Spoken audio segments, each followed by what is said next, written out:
तो class 9th के अंतर्गत लेसन 3 का वीडियो नंबर 1 आज से शुरू हो रहा है। मैं सुनील सर आपका स्वागत करता हूं, जिसका नाम होगा परमाणु और अणु, एटम्स एंड मॉलिक्यूल्स।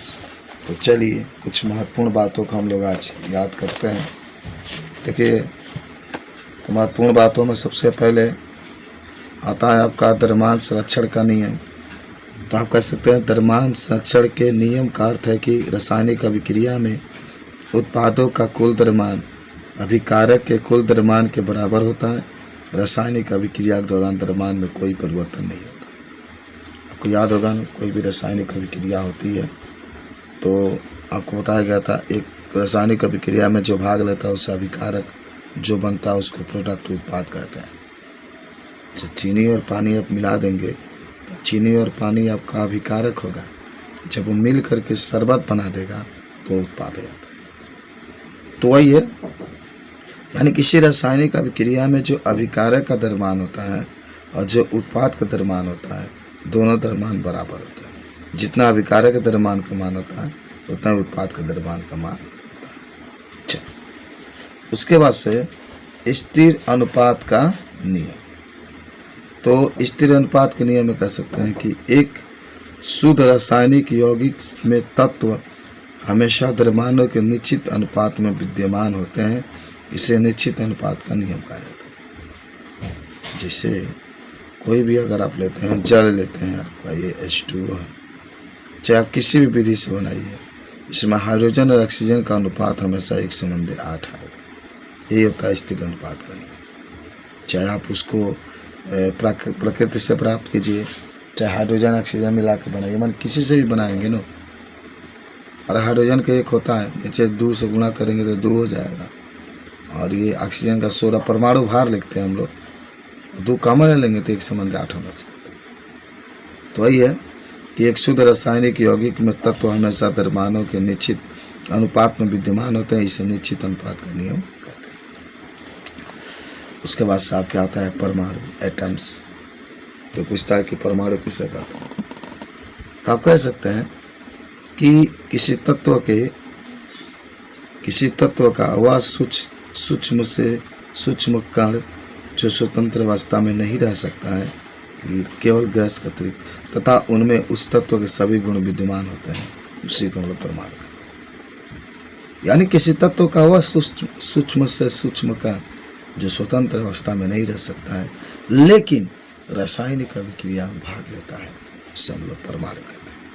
याद हो गया होगा, किसी तत्व का वह सूक्ष्म से सूक्ष्म कण जो स्वतंत्र अवस्था में नहीं रह सकता है लेकिन रासायनिक अभिक्रिया में भाग लेता है, उससे परमाणु। उसके बाद से परमाणु द्रव्यमान आता है। किसी तत्व के एक परमाणु का वह औसत सापेक्ष द्रव्यमान जो कार्बन 12 के एक परमाणु के द्रव्यमान को 12 इकाई मानकर इसके 1/12वें भाग के सापेक्ष लिया जाता है। किसी तत्व के एक परमाणु का वह औसत सापेक्ष द्रव्यमान जो कार्बन 12 के एक परमाणु के द्रव्यमान को 12 इकाई मानकर, अभी आपको मैं आगे जब बताऊंगा, ये 12 इसलिए क्योंकि हम जानते होंगे जो कार्बन होता है उसका जो परमाणु क्रमांक होता है 6 और जो परमाणु भार होता है वह 12 होता है। याद रखना, अभी हम लोग जब आगे बढ़ रहे हैं तो आएगा। उसके बाद से परमाणु द्रव्यमान इकाई। जो परमाणु द्रव्यमान इकाई क्या होता है, तो आप कह सकते हैं कि कार्बन के विशिष्ट समस्थानिक के एक परमाणु के द्रव्यमान के 1/12वें भाग के रूप में परिभाषित किया जाता है। समझें, कार्बन के विशिष्ट समस्थानिक के एक परमाणु के द्रव्यमान के 1/12वें भाग के रूप में परिभाषित करते हैं। उसके बाद से आते हैं अणु। किसी तत्व अथवा यौगिक का वह सूक्ष्मतम कण होता है जो समान दशाओं में स्वतंत्र रह सकता है। यह पदार्थ के सभी गुणधर्मों को प्रदर्शित करता है। किसी तत्व अथवा यौगिक का वह सूक्ष्मतम कण होता है जो समान दशाओं में स्वतंत्र रह सकता है। यह पदार्थ के सभी गुणधर्मों को प्रदर्शित करता है। या ऐसे भी कह सकते हैं कि अणु वो होता है ये स्वतंत्र अवस्था में रह सकता है, लेकिन रासायनिक अभिक्रिया में भाग नहीं लेता। उसके बाद से यौगिक के अणु कह सकते हैं किसी यौगिक के अणु में रासायनिक रूप में परस्पर संयुक्त दो भिन्न भिन्न प्रकार के परमाणु होते हैं, जैसे हाइड्रोजन क्लोराइड है। तो यौगिक अणु जैसे आपको ये HCl आप लिखते हैं, हाइड्रोक्लोरिक अम्ल, तो यह एक यौगिक हो गया। और इसमें कोई भी आप लिख सकते हैं, हाइड्रोक्लोरिक अम्ल है, नाइट्रिक अम्ल है, सल्फ्यूरिक अम्ल है, जो भी आप लिखिए, तो ये सब यौगिक है। और इसमें आपके हाइड्रोजन और क्लोरीन जो आप देख रहे हैं, ये दोनों आपके एक एक तत्व हैं। ये भी पूछा जाता है तो इसका बता सकते हैं।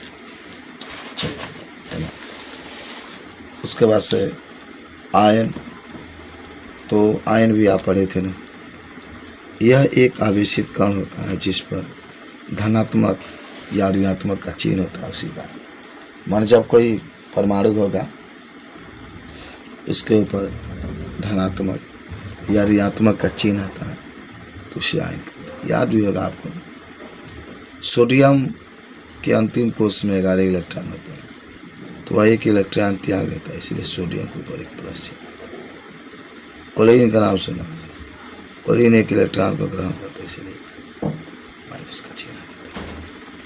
उसके बाद से संयोजकता देखिए, किसी तत्व के दूसरे तत्व के साथ संयोग करने की क्षमता को उस तत्व की संयोजकता कहते हैं। किसी, याद करो, तत्व को दूसरे तत्व के साथ संयोग करने की जो क्षमता होती है, उसी को हम लोग संयोजकता कहते हैं। अभी आप आगे जाएंगे, कोई कह दे कि हाइड्रोजन की संयोजकता बताइए, तो हाइड्रोजन का परमाणु क्रमांक 1 होता है, और जब इलेक्ट्रॉनिक विन्यास करेंगे तो एक ही रहेगा, तो इसकी संयोजकता होती है। सोडियम का कोई पूछ दे कि जो सोडियम होता है, इसकी संयोजकता इसकी 11 होता है, तो आप इसको 2, 8, 1 लिख सकते हैं। ठीक है। उसके बाद से एक और आता है, इसका नाम होता है बहु परमाणु आयन। तो बहु परमाणु आयन में कह सकते हैं परमाणुओं का वह पुंज जो आयन की तरह व्यवहार करता है, उसे बहु परमाणु आयन कहते हैं। याद रखो, परमाणुओं का वह पुंज जो आयन की तरह व्यवहार करता है, उसे बहु परमाणु आयन कहते हैं, और उनके ऊपर एक निश्चित आवेश होता है। अभी आगे हम लोग देखेंगे। उसके बाद से तो यही था आपका, थोड़ा सा मैं आपको दिखाता हूँ कि कुछ तत्व होते हैं और उसका प्रतीक भी होता है। तो कोई पूछता है कि तत्व और उसके प्रतीक बताइए, तो आप कैसे बताएंगे। देखिए, जैसे आपके सामने ये, जैसे कोई कहता है कि तत्व प्रतीक, एल्युमिनियम का प्रतीक क्या होता है, Al, आर्गन का Ar, बेरियम का Ba, बोरान के B, ब्रोमीन के Br, कैल्शियम के C, कार्बन के C, क्लोरीन के Cl, कोबाल्ट के Cu, बात समझना, कापर के Cu, फ्लोरीन के F, स्वर्ण के Au, स्वर्ण में गोल्ड या सोना, हाइड्रोजन के H, आयोडीन के I, आयरन के Fe, सीसा के Pb, मैग्नीशियम के Mg, नियान के यानी। याद रखना जरूर बाबू, ये बहुत इंपॉर्टेंट है। इसी तरीके से दिया है नाइट्रोजन का N, ऑक्सीजन का O, पोटेशियम के K, सिलिकॉन के Si, चांदी के Ag, सोडियम के Na, सल्फर के S, यूरेनियम के U। समझ रहे हैं। अभी आप परमाणु द्रव्यमान पढ़ रहे थे ना, तो देखिए यहाँ से एक चीज़ और याद कर लीजिए। कोई कहता है हाइड्रोजन का परमाणु द्रव्यमान 1, कार्बन के 12, नाइट्रोजन के 14, ऑक्सीजन के 16, सोडियम के 23, मैग्नीशियम के 24 और सल्फर के 32, क्लोरीन के 35.5, कैल्शियम के 40। याद होना चाहिए, इम्पोर्टेंट, बहुत ही इम्पोर्टेंट है। इसके द्वारा ही हम लोग सवाल को हल करने वाले हैं, तो ये आपको याद होना चाहिए। परमाणु द्रव्यमान की बात करेगा तो हाइड्रोजन के बारे बताते हैं, कार्बन का 12, नाइट्रोजन के 14, ऑक्सीजन के 16, सोडियम के 28, सोडियम के 23, मैग्नीशियम के 24, सल्फर के 32, क्लोरीन के 35.5, कैल्शियम के 40। ठीक है। और अभी एक चीज़ हम लोग देख रहे थे ना, एक परमाणु बहु परमाणु। तो माने जो धातु या जो पदार्थ एक प्रकार के अणु से मिलकर बने होते हैं, एक परमाणु जो अधिक प्रकार के अणु से मिलकर बने होते हो वो परमाणु। आर्गन है, आर्गन को देखिए AR से डिनोट करते हैं, सिर्फ इसमें एक ही परमाणु है इसलिए एक परमाणु। सोडियम हीलियम है, हीलियम को He से डिनोट करते हैं इसलिए एक परमाणु है। देखिए जितना धातु होते हैं सब एक परमाणु। अब ऑक्सीजन है तो ऑक्सीजन के लिए O2 लिखते हैं, नीचे 2 तो द्विपरमाणु। नाइट्रोजन के लिए N2 लिखते हैं तो ये भी द्विपरमाणु। हाइड्रोजन है सॉरी, ये नाइट्रोजन नीचे है तो N2 लिखेंगे द्विपरमाणु। क्लोरीन के लिए Cl2 लिखते हैं द्विपरमाणु। फास्फोरस के लिए P4 लिखते हैं 36 परमाणु। सल्फर के लिए S8 लिखते हैं बहुपरमाणु। सोडियम के लिए खाली N लिखते हैं एक परमाणु। आयरन के लिए Fa लिखते हैं एक परमाणु। एल्युमिनियम के लिए Al लिखते हैं एक परमाणु।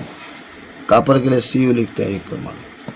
तो ये एक परमाणु द्विपरमाणु, यह भी आपको याद हो जाना चाहिए। समझ गए? तो ये पूछा जाता है तो इस चीज़ को भी आप बता देंगे। अभी हम लोग आयन की भी बात किए थे ना, तो देखो आयन के बारे में थोड़ा मैं आपको समझाता हूँ कि आयन को आप कैसे दिखाएंगे। देखिए यहाँ पर है संयोजकता, जिसकी एक संयोजकता होती है। आयन का नाम संकेत। सोडियम है, इसके ऊपर N+। सोडियम आयन को कोई पूछता है किससे प्रदर्शित करते हैं तो N के ऊपर प्लस। पोटेशियम आयन को किससे प्रदर्शित करते हैं तो K के ऊपर प्लस। सिल्वर आयन को कैसे प्रदर्शित करते हैं Ag के ऊपर प्लस। कॉपर को कैसे प्रदर्शित करते हैं Cu के ऊपर प्लस। मैग्नीशियम को कैसे प्रदर्शित करते हैं तो देखिए अब 2 संयोजकता वाली, जिसका अंतिम में 2 होंगे, वो 2 इलेक्ट्रॉनों का त्यागेगा। जिसकी संयोजकता 1 थी वो 1 इलेक्ट्रॉन का त्यागेगा, जिसकी संयोजकता 2 थी उसको 2 इलेक्ट्रॉनों का त्यागेगा। ठीक है, तो इसका मैग्नीशियम के Mg के ऊपर 2+, कैल्शियम के C के ऊपर 2+, जिंक के Zn के ऊपर 2+, आयरन के Fe के ऊपर 2+, कॉपर के Cu के ऊपर 2+, 3 संयोजकता वाले एल्युमिनियम को Al के ऊपर 3+, आयरन के Fe के ऊपर 3+। उसके बाद से आपका और भी दिया गया है। अधात्विक तत्व है, संकेत है, बहुपरमाणु का है। हाइड्रोजन के H+, और हाइड्राइड के H, क्लोराइड के Cl+, ब्रोमाइड के Br+, आयोडाइड के I+, ऑक्साइड के O2+, सल्फाइड के S पर 2-, नाइट्राइड के N के ऊपर 3-। और उसके बाद से अमोनियम है तो NH4 के ऊपर प्लस। हाइड्रोक्साइड है OH+, नाइट्रेट है NO3+, हाइड्रोजन है, हाइड्रोजन कार्बोनेट है HCO3 पर-। उसके बाद से खाली कार्बोनेट है तो CO3 पर-, 2-। सल्फाइड है तो CO3 पर 2-। सल्फेट है SO4 पर 2-।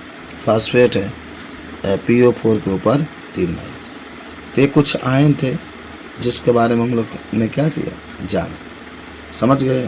तो ये भी पूछा जाता है आपसे, तो आप इस चीज़ को याद रख सकते हैं। ठीक है, तो ये कुछ बातें हैं जिसे हमें याद करना चाहिए। परमाणु क्रमांक भी याद होना चाहिए, परमाणु भार भी याद होना चाहिए। चलिए अब आपको एक चीज़ मैं बताता हूँ